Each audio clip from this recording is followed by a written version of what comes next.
Welcome to Laugh and Learn, where curiosity leads and laughter lifts. I'm Gerald, joined by Timy from Raven Tarot Meditation, Linda de Gonzalez from Linda de Gonzalez, and Maru from Madame Maru's House of Cards. Today we are exploring death and transformation, or temperance, excuse me. Transformation, balance, and the importance of quiet work of integration. Your insights in the chat share these conversations. I want to dive in. I want to remind everybody of the importance of being here, asking the questions you may have. This is all Timy Raven's fault. Guilty. Guilty. So guilty. Yes. Well, it's great to be here with you on this. Part of the fun of this is being able to share different ideas, having different opinions, getting new information in. I freaking love that. Refining your own opinions on things is great. Yes. Way to learn. That's exactly right. So this is the Laugh and Learn Duality Pairs. We're at number 7. Can you believe it, kids? Number 7. As I said before, we have Raven Tarot Meditation, Linda de Gonzalez, Madame Maru's House of Cards. I am TarotStache. All of the links are below for you to support all of our channels. Go buy Timy's album. Go listen to it. Go support all of the channels. Linda, Maru, and Gerald all do private readings. Mm-hmm. Contact us. Now's a really good time to do that. Holidays are coming up. Get prepared. Holidays are coming up. We want you to be prepared. Angie is here. Beth has arrived. Linda de Gonzalez is here. Anna Wright. Tapioca Thievery has joined us. And I don't know why that name makes me laugh. Because I want to know the type of thievery that happens around tapioca. I'm sure tapioca pudding is easily stolen out of the company fridge. Or your sibling's plate. Could be. Tapioca tends to be anonymous, the little container. So who does it belong to? I thought it was mine. There you go. Hello. Tamsy. Mary Black has arrived. Opal Empress Tarot. It's Taco Tuesday. Right up at the top, Angie Burks. It is Taco Tuesday, and we can say that now because it's no longer a trademark. Really? Who had a trademark for Taco? Trademark? It was trademarked. Someone in, I think it was New Jersey. Somebody had it trademarked for a really long time. Taco Bell encouraged them to release the trademark.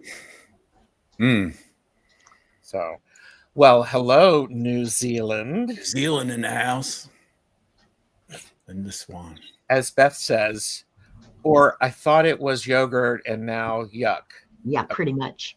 More for me. All yours.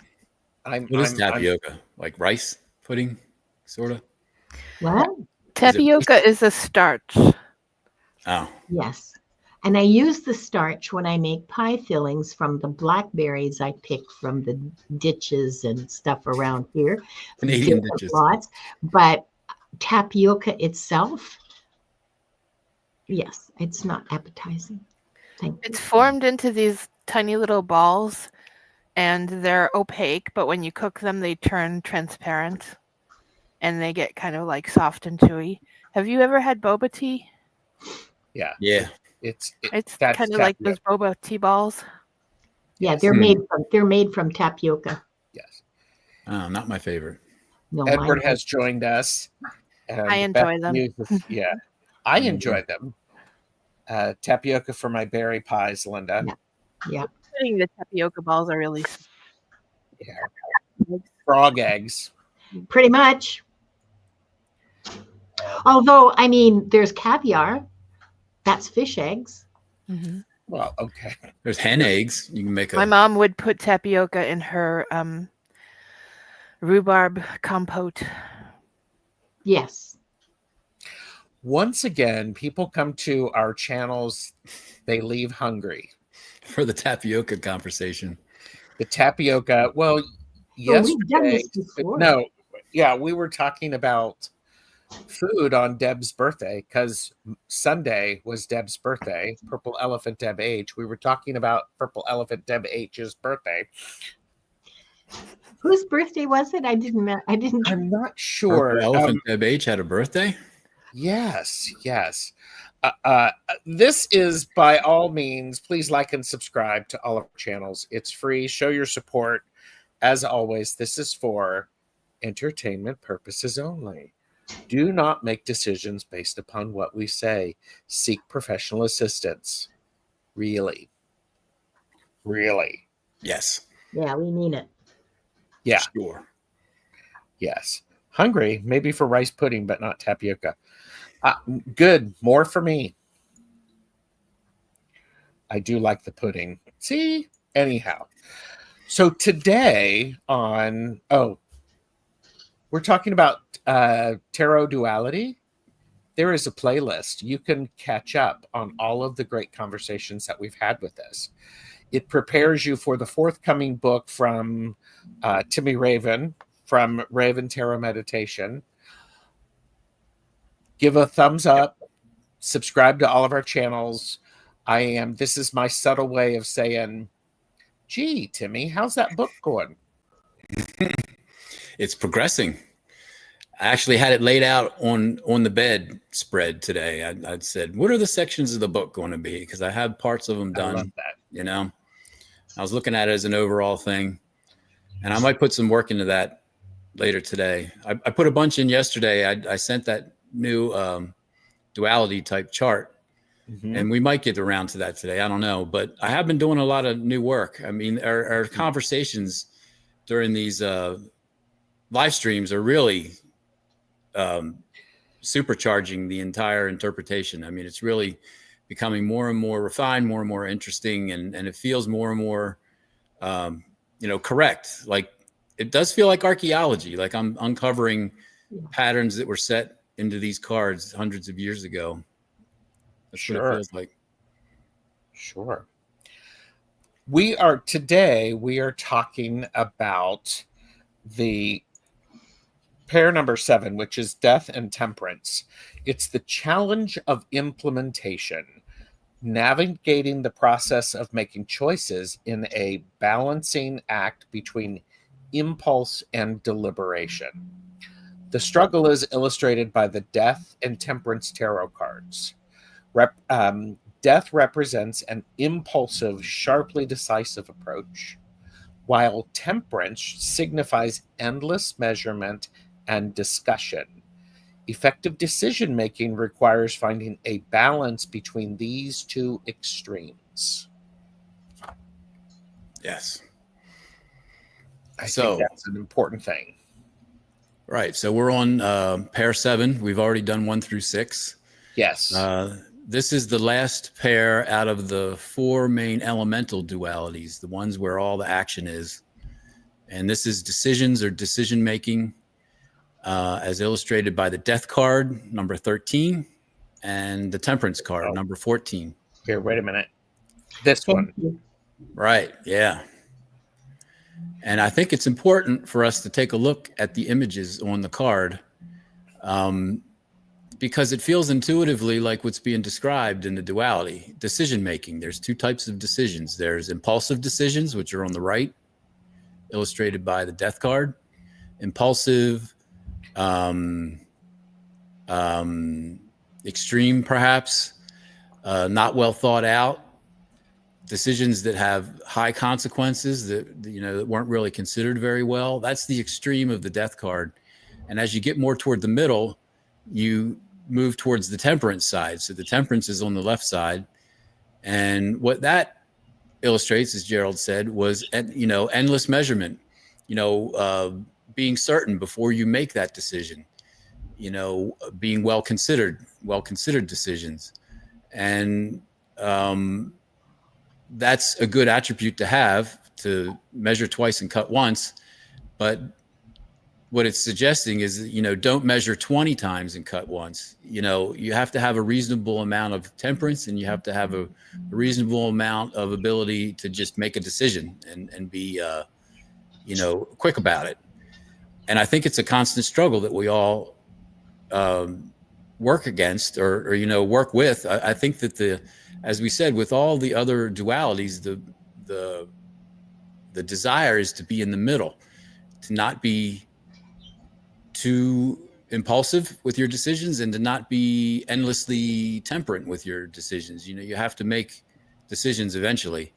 So I think these symbols are very illustrative of the attributes of each extreme end of the duality. So we can discuss that. Beth shared impulse and decision or decisive are two sides of a coin, just like measured response and you snooze, you lose are. Yeah. I wonder how did death come to signify impulse? Because I can think of other major arcana that are, to me, more impulsive. Perhaps what would happen if we started and we each go around and we give our traditional meanings. Keep that thought, Linda. Traditional meanings for death and the traditional meaning for temperance.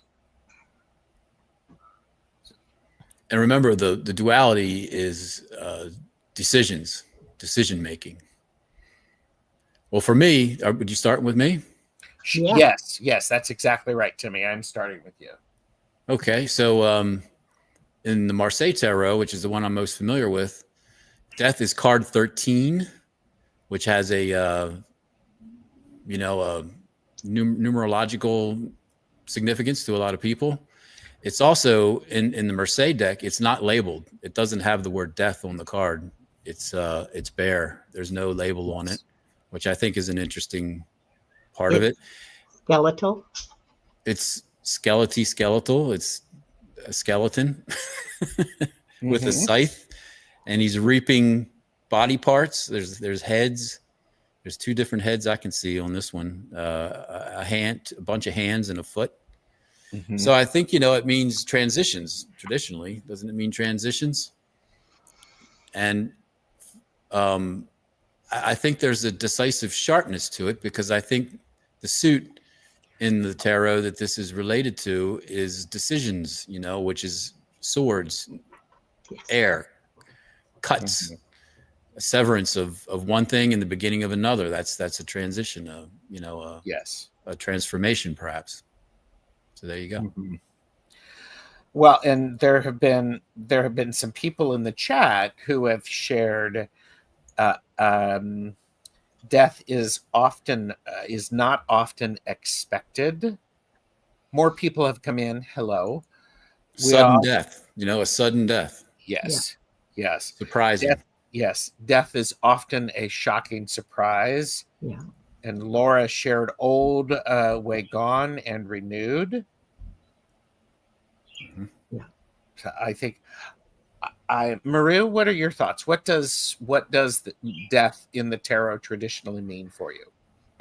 Well, would you mind if I show the Boda and read from the book a little bit? I wouldn't mind at all. Don't read us the whole thing, because we'll have to do interpretive dance. just a little bit. I have my black tights on, so I can do that. Okay. So this is the... I'm going to embiggen you. This is the death card from the Boda deck.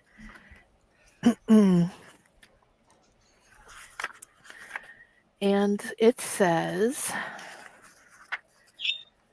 that behind the fearsome and forbidding aspect of this key lies a world of inspired meaning. In the first place, the scene is not sunset, as you might suppose, but sunrise. The card does not represent the end, but the real meaning of death, which is change, motion, and transformation. Death is but the gateway to a larger life in reality. So that's what it means. And I just wanted to look at these two hands specifically. Like all the body parts have different meanings, but when I look at these two hands, it looks like you're like, there's nothing you can offer to death to make it change its mind. How interesting. Yeah. There's nothing you can do about it, nothing you can manipulate, nothing you can change or create or destroy, for that matter. Uh-huh. I think there's a relationship to time as well. I think this is a time card. The A time hands of duality. time. Decisions are a time duality, I think. Yeah. The hands of time. That sounds very poetic. I know. The hands of a clock. I think for me, a lot of times death is about, it's in the, I love it in the Robin Wood Tarot, the book. She had, her key phrase for this is, and now for something completely different, which is a beautiful nod to Monty Python. Yeah. So it is about endings, rebirth, closure, transformation. Mm-hmm. Because these things have to happen. They naturally occur in life. Mm-hmm. And by the way, not often does it actually mean death. Yeah. It said in the book also that the symbolism represents the change from the age of, I think, Pisces to the age of Aquarius. Okay. Okay, interesting. Death doesn't always mean the end of life, correct? We all go empty-handed as it related to the hands, Maru. Mm-hmm. So, Dr. Pam is here. Linda, what do you think of with when the death card shows up? Well, this is my first encounter in such detail with the Marseille Tarot, so I can't speak about that. My own experience with the RWS and similar is that death is about transformation. Well, when I was 15 or 16, I saw it like it was like, oh, death, because that's how you do when you're full of hormones and don't know anything. So, but since then, I mean, very quickly after that, I realized that it really didn't have anything to do with physical death. Mm-hmm. I mean, physical death, if we're talking about looking at tarot to gain I don't bother with that, because what's the point? And I'm comfortable not knowing for myself. Mm-hmm. But it for me, it's always signified some deep transformation that was about to occur. And usually in my personal case, what I've observed, and I'm not talking about the readings for myself, I'm talking about as a reader, what I've observed in around me and within me as well, is that people who get the death card in a significant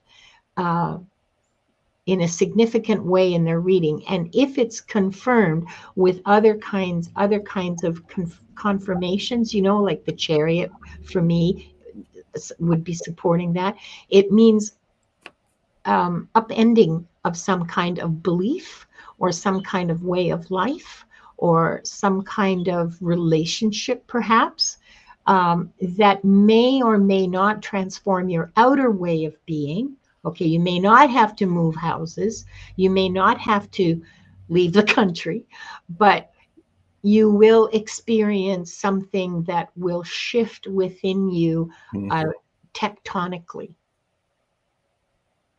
Yeah. Yes, it represents major change. Yes, major change. Could be just inner. Generally speaking, inner changes are reflected outwardly. Not always, but generally.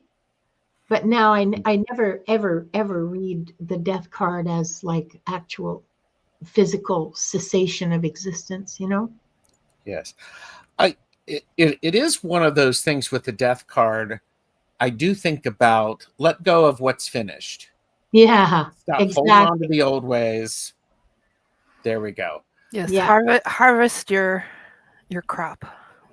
Harvest your sigh. crop. Yeah, with the Yeah. sigh. That's what this and that. Yeah, Yes. I like that. Yes. We have Tamsi said on hands, fresh, clean hands, fresh start. Raised hands symbolize surrender. And Dr. Pam said, when a reader picks the death card for me, it brings a sense of peace. Like whatever I find challenging or feel stuck with was needed for me to go through in order to shed layers that no longer serve. Beth said, the death card is beautifully positive, making way for new growth. Yeah. Gerald, may I ask you to just center your face a little better, because on the vertical view, people can only see half your face. Yeah. Sorry, it was making me crazy. Really? It was making me crazy? It was not a long distance. Yes. Yeah. Yes. Yeah. Here you go. Yes. Death card for me was always about letting go of past. Yeah. Death of the ego. And yes, not always easy. Hardly ever easy. Yeah. Hardly ever easy. Let's move on to the other part of this Like you said, duality. it's shocking. Yes, it is Yes, shocking. it can be. Yes. So let's move to the temperance card. What's the traditional meaning of the temperance card? Maru, do you want to start and hold up your Sure. Kubota? Yeah. Not to put pressure on you, but to put pressure on you. No problem. There you go. I am going to embiggen you. Come on, focus. There we go. Oh, that's lovely. Okay.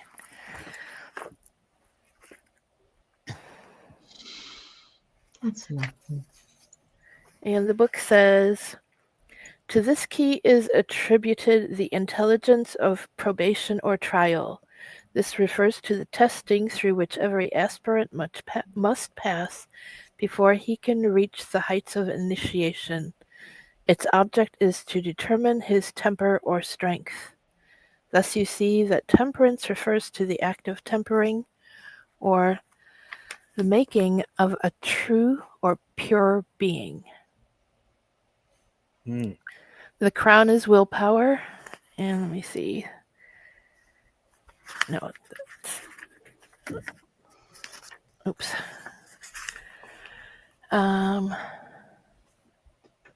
Okay, the rainbow represents the differentiation of light into color by means of water. The angel represents the higher self. The seven-pointed star represents the works of man. The eagle is a symbol of water, and the lion is a symbol of fire, and the angel is putting their opposites onto them. And the twin peaks are wisdom and understanding. And the crown above is the primal will. There's Twin duality all over that one. Mm-hmm. I was thinking that, Timmy. I think duality is that is the middle ground, finding that middle ground, the duality. Yep. So I am a big, for me, temperance is, it's not like tempering, it's like tempering steel. It's not about moderation. It is about, you have to heat something up, you have to pound the heck out of it, then you have to plunge it in the water to sharpen it. And so there's a beauty in this. It's about experimenting, it's creating, it's adjustment. Preciseness. Yeah. Preciseness, it's taking notes. It is, for me, it's the witchcraft card of the deck. It is about taking things that don't normally work together. Alchemy. It's the alchemy. Well, why would anybody do this and put those together? because it's Gerald and he can make it work. So there you go. It's cooking class. Yeah. It is. It is. Linda, what do you see in that? And then I'm going to have Timy bring us up with that. I'm just fascinated by the symbolism in that card, you know, that the nature of fire is tempered by water. And that holds true in both the meanings of the word temper, right? That it's tested by water, and that it's also gentled and mitigated by water. Yes. Death is a Scorpio, water, and temperance is Sag, fire. Holy. There you go, Beth. Mm-hmm. Yeah. And both of those cards are mine because I'm a Sagittarius and a Scorpio. Yeah. Timy, what do you think?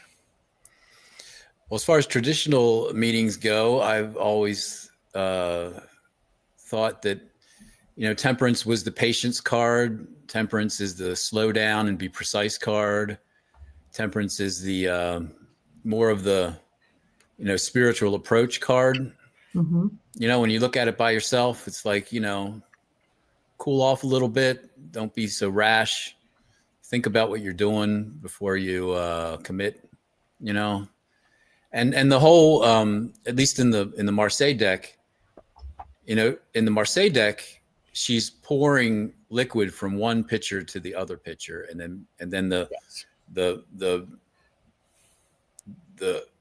assumption is that she's doing it back and forth between the two, Mm-hmm. perhaps endlessly.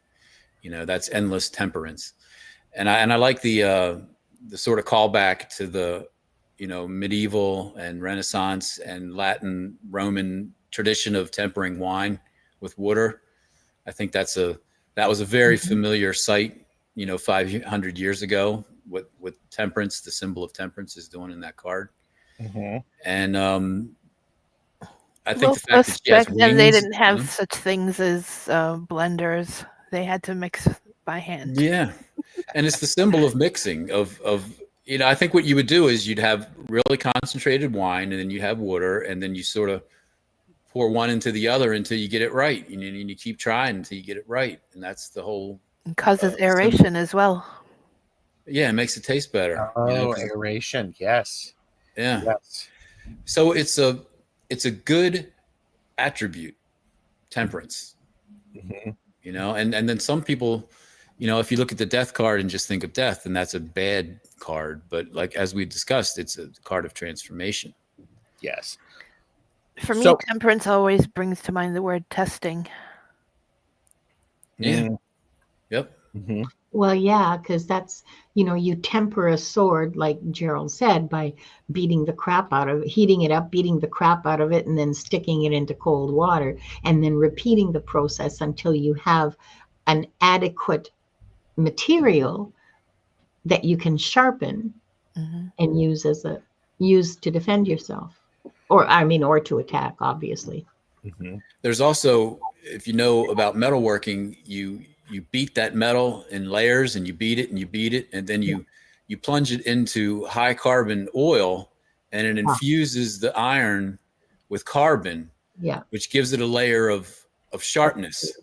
And then you have to evaluate it as temperance. You have to evaluate it and say, I need to do it again.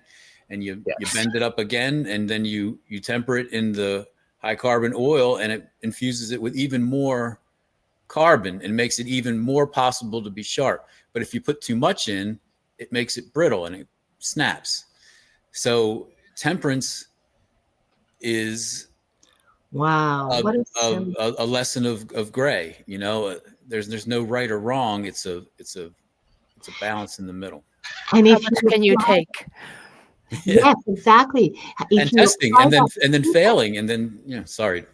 No, it's okay. I was going to say, if you apply that to people, then you look at the hardships that come into all of our lives, and how much resilience, carbon, do we contain? How much can we withstand? What's going to break us? Yes. And do we stay broken? Because as human, okay, I feel like if we break, we've gone backwards into death. I don't believe that's true. I can only speak from my own experience after my son's death. Yes, I was broken for like a year, but I've healed from that. I mean, the grief is still there, but I'm not broken anymore. So, I from my experience does not reflect what you said. And this goes back to that idea of this is about duality and this is decisions. And so we go from which puts it like on a different paradigm. It's a different structure of interpretation. Yes. As a pair. Where you had said death is impulsive decisions or impulsive and decisive action, which isn't a bad thing. And those are two different things on one side of this, the impulsive. And then we have decisive, where it's like, all right, this is what we're going to do. And we go forward. Temperance, on the other hand, is being careful, measured changes, having lots of discussion before choices. I think this is, and going back to the idea of we have to have a balance between these two. Without that balance, we are going to miss opportunities, I think. Mm-hmm. Yeah. It's not a bad thing to be unbalanced, but it makes your life easier and it makes your life happier and more prosperous. And it's an easier path to be aware that there's these extremes that we tend to, go one side or to the other, and it makes our lives more difficult, when we do that. That's the whole lesson you can't of let this temperance duality. become procrastination. Yeah. And that kind of is, it's in my life, I've been all over the place. I've been on each side of those extremes. I've been indecisive, where I just temper for a day, a week, a month, years, decades, and I just never make the decision. And then other times I've made the most impactful decision literally in seconds without even thinking about it. It's just, oh, okay, I'll pay for that. 12 grand, put it on the credit card. It's like, oh, fuck, what did I just do? They call that being rash. Yeah, rash, impulsive, impetuous. So as we discussed, when these cards are looked at as individual cards, there's positive and negative attributes to all, I think, but mostly they're positive attributes. They're archetypes of human behavior. But when you put these two together, the death card and the temperance card, showing it illustrating decision-making, then it holds a different, perhaps deeper parallel meaning, where it illustrates the extremes of our behavior, where death is now impulsive, decisive decisions, I guess. And then, temperance is endless measuring. And the lesson is to be in between the two. So I guess that's where I'm at right now with interpreting as a pair. I because Linda asked the question, how did death become impulse? Yeah. Okay. And we also, by the way, we have amazing people in the chat who are adding value, and I want to catch up with that because Tamsy said 14 reduces to 5, riding the crest of the waves. Beth shared, and the two animals at the bottom of the card that Maru held up, lion for Leo was the other, an ego that traditionally is water. Yes. Scorpio. Yeah. And so it represents Scorpio. And alchemy requires temperance. Alchemy also requires a heck of a lot of patience. And measuring. The death card will show up whether or not we are ready for it. We have an interesting question from Beth. Is it impulse if you're following your intuition, or is it wisdom? Damn, you hit that nail on the head there, Beth. Yes. I was just thinking about that, like knowing, when to take that decisive action needs to come from your higher self. I agree with that 100%. Yeah. Yeah. Yeah. It is impulsive because in that situation, it's appropriate to be impulsive because your intuition is telling you to do it. So you have to be capable of making impulsive decisions when you're connected, when you're hooked into your root, you know? And you also conversely need to maybe take a step back and think for 5 minutes before you make an intemperate decision, you know? So impulsivity is not necessarily a bad thing. It's a description of a thing that can be appropriate. Mm-hmm. Yes. You know, I When think you that's know it's right. when your wisdom, when your insight is saying, I know this is right, I'm just making a decision now and not wasting time. That's an impulsive, death-like decision, but it's appropriate if it's balanced, you know, by some temperance. You know, which also it goes back to the idea where we had earlier in one of the pairs about was it manifestation with the Hermit and the Wheel of Fortune? You show up Right. and you do the work. You keep Yeah. doing the work, and fortune follows those who have practiced. And that again, when I hear impulsive, I think impulsive makes me think it's not a good thing. Yeah. Impulsive means quick, fast. It's not necessarily a bad thing. It could definitely be Maybe decisive is more. decisive is a very good word. I like the word decisive. Yeah. I think we need to separate compulsive from impulsive. Oh, yes. Thank you. Yeah. I'm watching Timmy, who just went, huh? Okay. Timmy, when you're watching the playback, you want to write that down. That's the wisdom from Maru. Yeah. Well, you know, the pattern has been that I've changed the description of every single Sephiro, every single duality, every single one. I was thinking, well, I didn't change Wheel of Fortune, but I did change relationships because originally that was love until I talked to Linda, and then she led me more in the direction that it be relationships. So we changed love to relationships. We changed receptive energy from inward focus. We changed expressive energy from outward focus. We changed assertiveness to boundaries. I guess motivations has stayed the same, but now we're on decision making. I might change that too. You know, the refinement of the concepts are completely boosted by this conversation that we're having. Yes. And I love it. And the people who are here is great. More wonderful stuff in the chat. Roxy's, for me, it's not unbalanced anymore. It's a time for soul growth and an emotion that needed to get there. Yeah, I like that. I would say that thought is a balanced thought. Yes. Yes.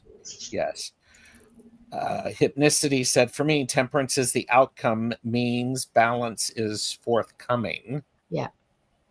And yes. Hello, good to see you. And Scorpio is the psychic. Well, they're all psychic, okay? Just differently. Yeah. Different flavors. Which chakra is it in? I don't understand the question. Nalani, please expand on that. Tamsi said this is fun. Of decision making. I don't know if it has a chakra really. Ooh, that's an interesting thing. Yeah, it's more of a. Well, you know, the Tree of Life.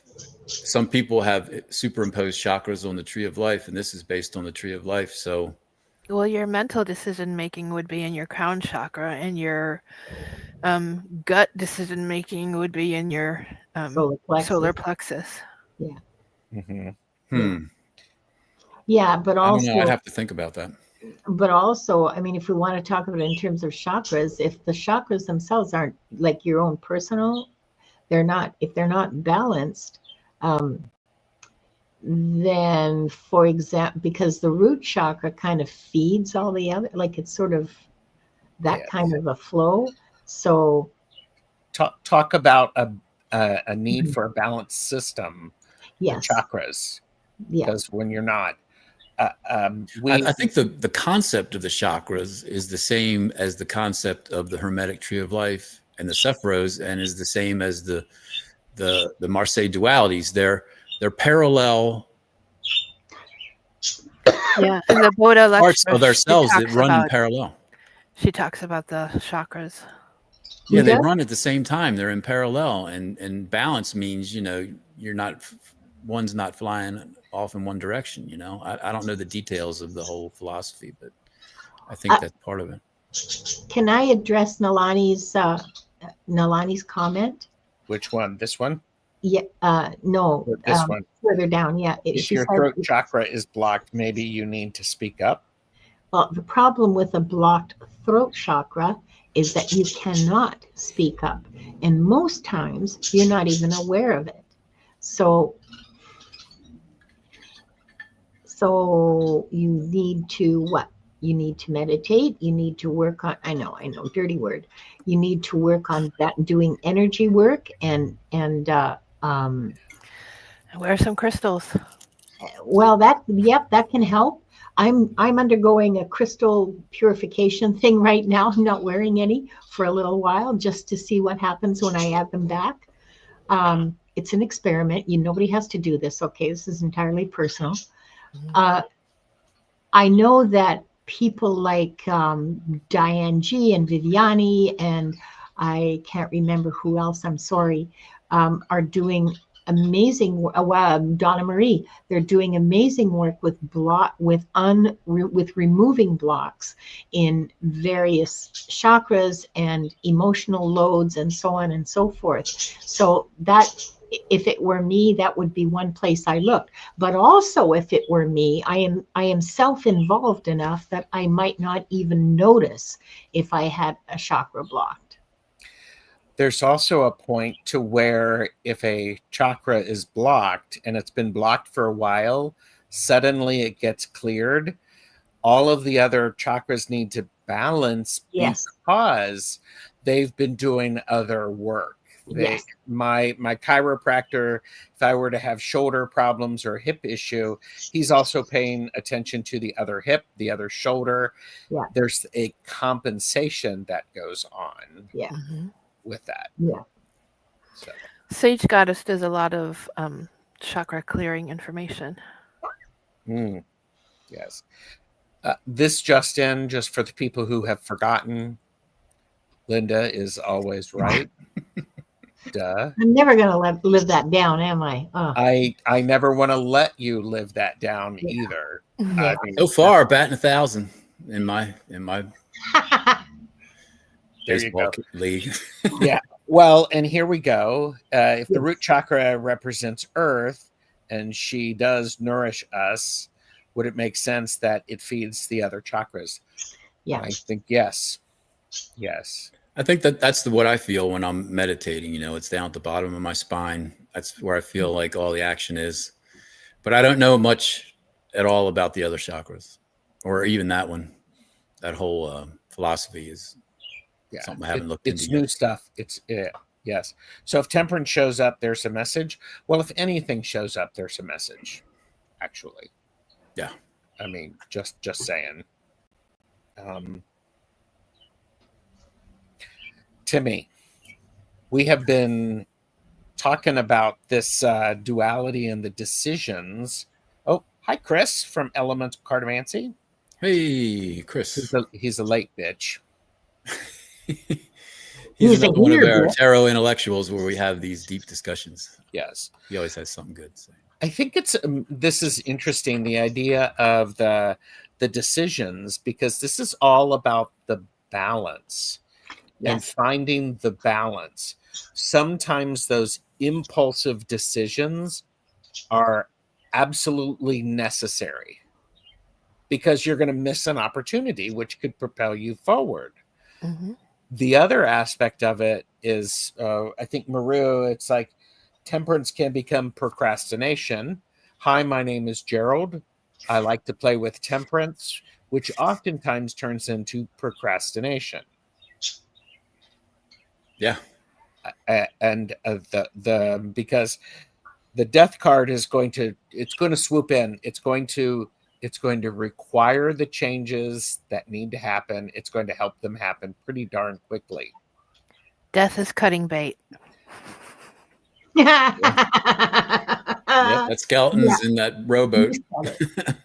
I love the way you said that, Maru. It is, yes. Yes. You can't say anything else. And bait drop. It was a bait drop. Yeah. That's a bait drop. I also think about this in the sense of the duality pairs in decision making. Timy, I go back to when you did that reading for me. I couldn't decide if it was a decision or if it was motivations. What I thought was that it was a decision. You were like going, sounds like you've already made your decision. And I went, I have. Which gives the opportunity to go, all right, let's work on something else. Sometimes you just have to own the decision that you've already made. Yeah. Yes. Yeah. And stop I think that's walking around and That's pretending. part of the magic of the tarot. It opens ourselves up to our endless possibilities. You know, I think that everything that we need to prosper in this world is already inside of us, and we just need to let it out. We have so many bondages that we self-imposed. You know? Well, or that were programmed into us. I mean, it's not necessarily self-imposed. And also we have to take into account the circumstances in which we live, where for some of bindings and boundaries. We all have different bindings and different boundaries, and they prevent us from doing certain things. You know, and the beauty of this entire duality interpretation is that you see how our personality works, and just seeing it laid out in the cards allows me to make better decisions. You know, it's a framework of helping you make decisions is really what it boils down to. I like to say it helps you make informed decisions. Yeah. You tell people, when I'm providing a reading for you, I'm just giving you things to think about. You're still entitled to make the decision you've already made.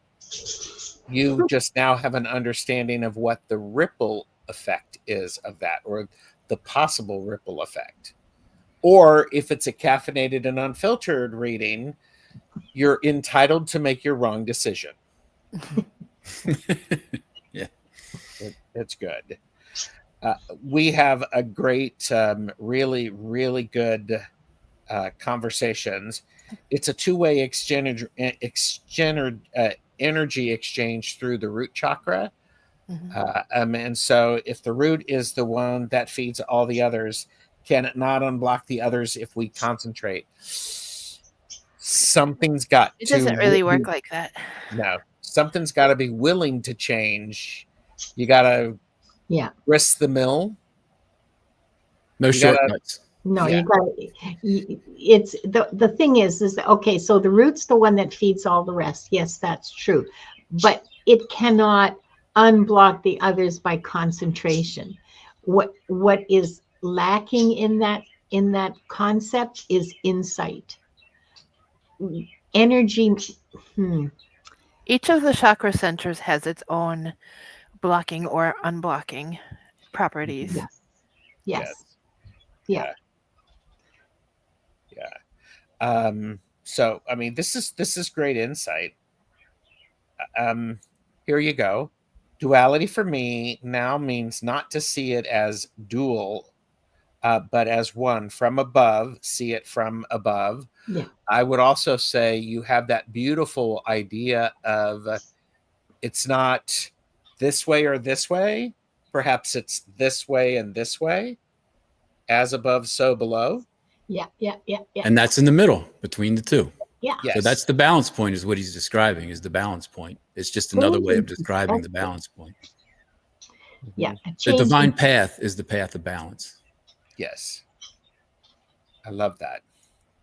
Wow, you guys are really bringing it today. Look at the comments. Yeah, I've got good comments. Yeah. Sometimes the side quest is a necessary part of the mission. Yes, necessary, required. Yep. You can't get from one to the other without. Side quests. Yeah. Again, more people are coming in. I want to thank everybody for being here. Do not forget to do all of the YouTube things, and to, if this conversation has sparked an insight, tap the like and subscribe. It truly helps the series reach more curious learners. So I think this is a great thing.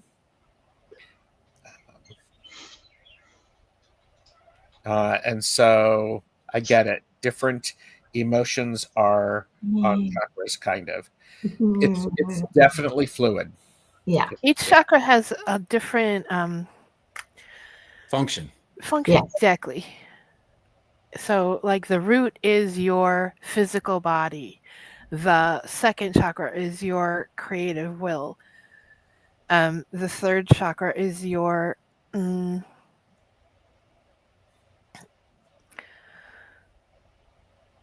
like what you really want.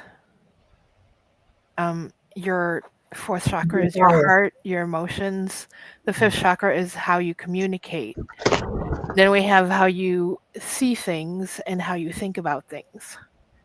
So each of those centers can have a situation where you're not fully balanced. And there's 7 chakras? Inside of the body. There's like 100, 108, okay. I think it is. But inside the bodies, there's 7. Like the main ones that go down your spine. Yes. But there's other ones through your body, and there's ones that are above and below your body. And what we're talking about is the dualities of the Marseille deck, which are 10. So I don't think there's a one-to-one correspondence between chakras and dualities. No, and I would say, Chris said solar plexus is sense of self-worth and identity. The other thing is there's you could put this through the temperance card and go, how can I make the chakras work with these 10 dualities? Can you do it? Can you do it? What's going to happen? You're going to get out of balance because you're more working with the possibilities. The need to publish this book, publish the book, might go a little off, go a little wonky. That's possible. So, I mean, I've never done anything wonky. I've never let temperance guide me down the procrastination road where I own a mansion. So. You own a mansion on Procrastination Road? Yes, I'm your neighbor. Yes, I think I shared. I think I had a cup of sugar from you at one point. Knocking on the door. Hey, I'm on Hesitancy Street. Right at a right angle. One block over on Hesitancy Street. That's an interesting thing. How the different ways to look at this. The idea of the dualities is this huge power of finding that balance for what works for you. I think if we're always balanced, we are not living, because sometimes we're going to go off a little bit, then we're going to find that balance. We're going to go like this. Oscillation. Or a spiral. Yes. Yeah. Yes. I would another way of saying frequency, right? It's another way of saying vibration. Mm-hmm. Yeah. As a dramatic technical statement, perhaps if you are perfectly in balance in all of the 10 dualities, that's when you go through the world portal. Maybe that's when you achieve divine balance and you transform into whatever the next level is. Perhaps that's the goal of life, to bring all 10 into balance. I think I love it. Or not. Or not.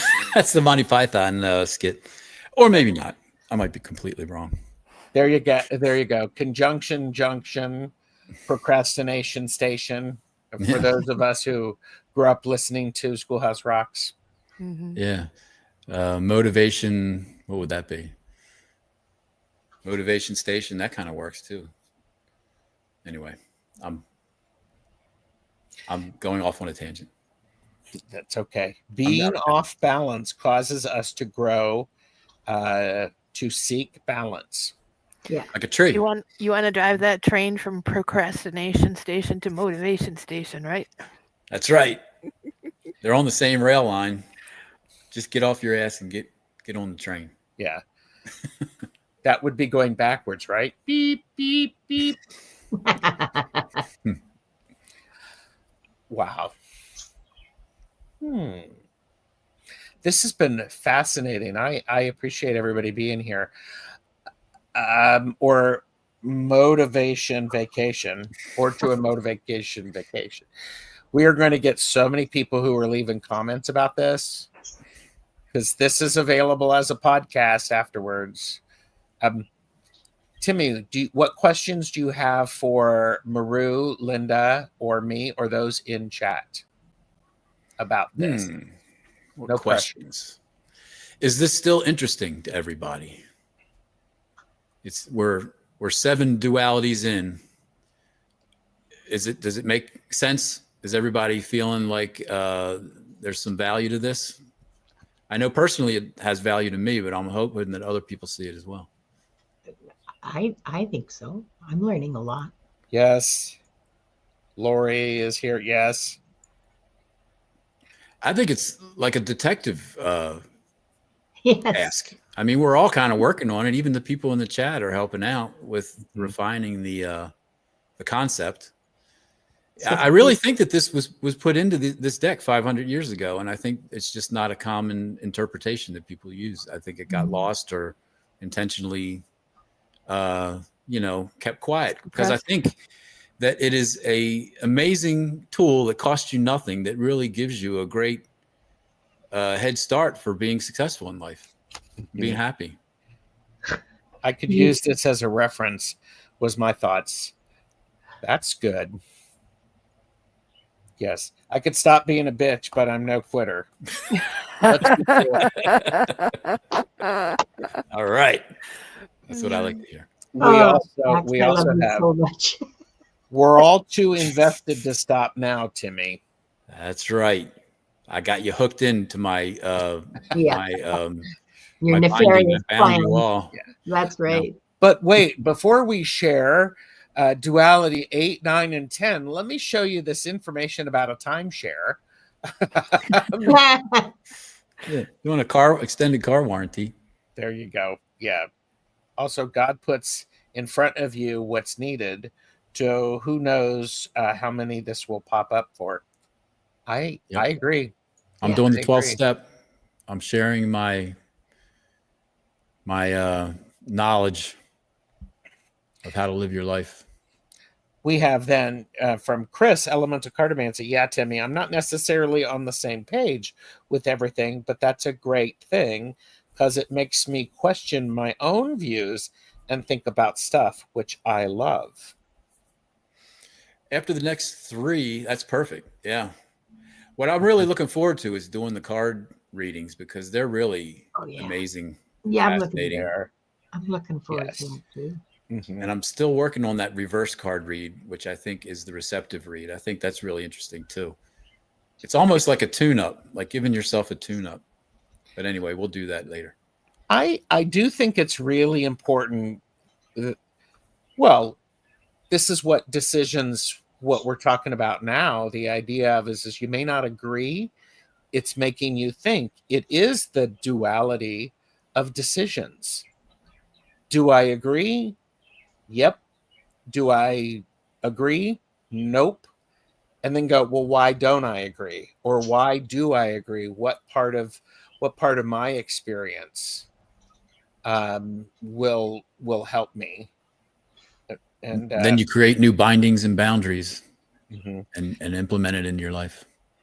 Tamsi asked, what book are you reading, Maru? This came with the deck.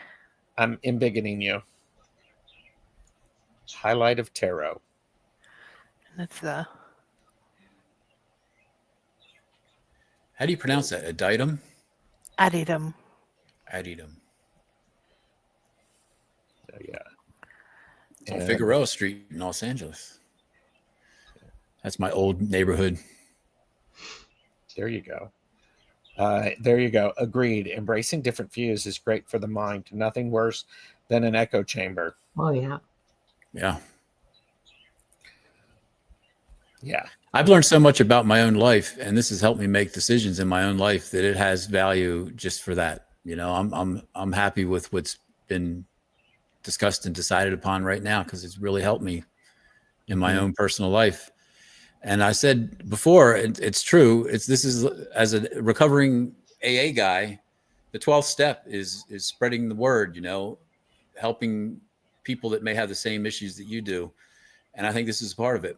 You know, this helped me in my recovery, and I think it might help other people with, you know, various issues where you're not happy or you're not prosperous or you're not sure which way to turn when you need to make a decision.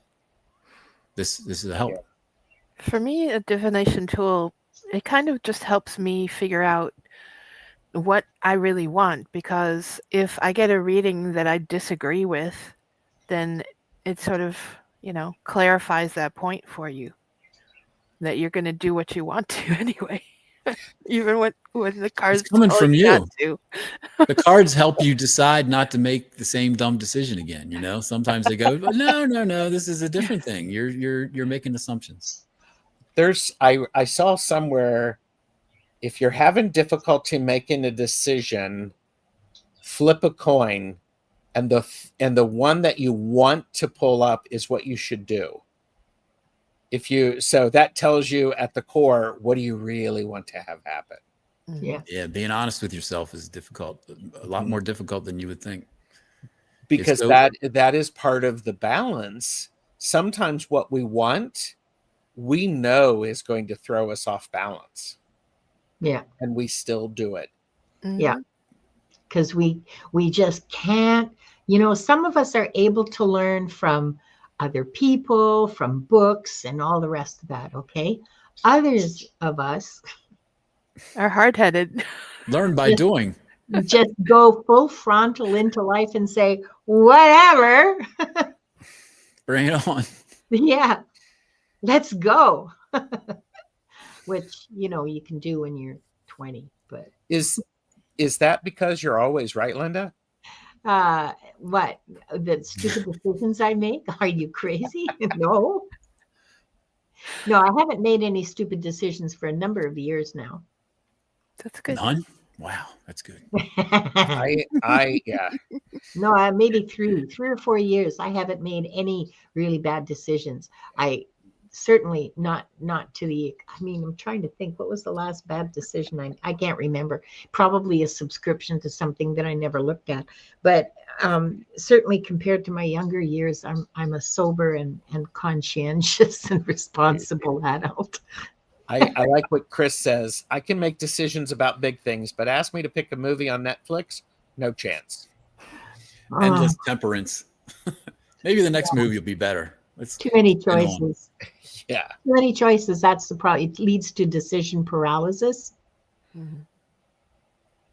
Yeah, back in the 70s, we just had 3 channels, man, and you watched the crappy movie that was on. Yeah. Or nothing. Yeah. Or don't. Yeah. Let me introduce you to the remote control. Hi, my name's Gerald. I was the remote control. The parents wanted the channel changed. Flip. Got it. Flip.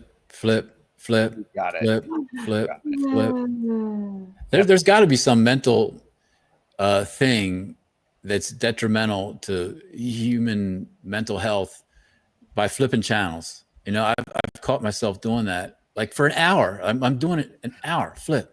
Yes. Yeah. It's like poking yourself with a knife.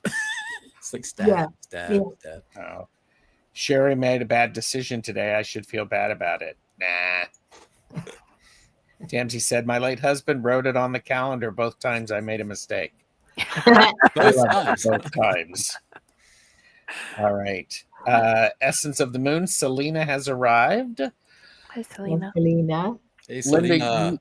you were on later today for Akashic Adventures. Yes, at 2 o'clock Pacific, 5 o'clock Eastern, with Viviani Heller and Diana Bowles. We'll be doing another episode of Akashic Adventures.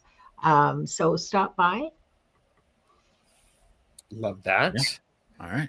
I do not have a back and forth with Jamie and Gerald at the top of next hour. Everybody use that opportunity to remember to hydrate, take a nap if you need to, Have a snack. Sure. have a snack, call somebody and say hi, tell them you love them and make it awkward. Those are the most fun. Yes. So, Maru, any pop-ups coming up? Probably. Cool. Ooh. I haven't caught one yet, but I'm looking. Very good. Timy, what's next for you other than Duality number 8 next week?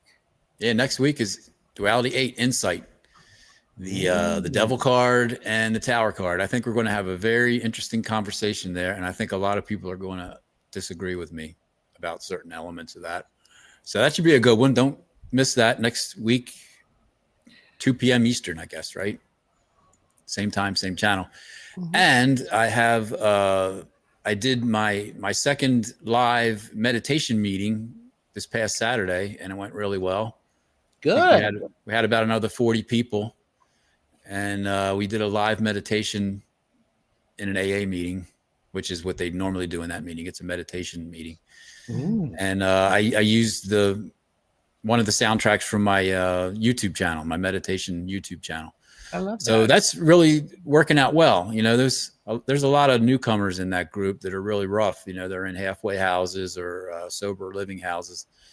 So they need to relax. These people are so wound up, man. Mhm. So this is a good opportunity for me to do that 12 step work as well. I love that. I have a link I'm going to send you, Timy. Okay. Ooh. Chris from Elemental Cartomancy said, well, excuse me, what are we all meant to do with our evening now, Gerald? I don't know, spend it with your husband or your spouse, your dogs who like to create backgrounds. I have thought about actually doing a pop-up of me working on a quilt project that I'm doing. I'm not sure how interesting that is for people, but I think I've made the decision to move on past that so I can do some other stuff before I have a full evening. All right.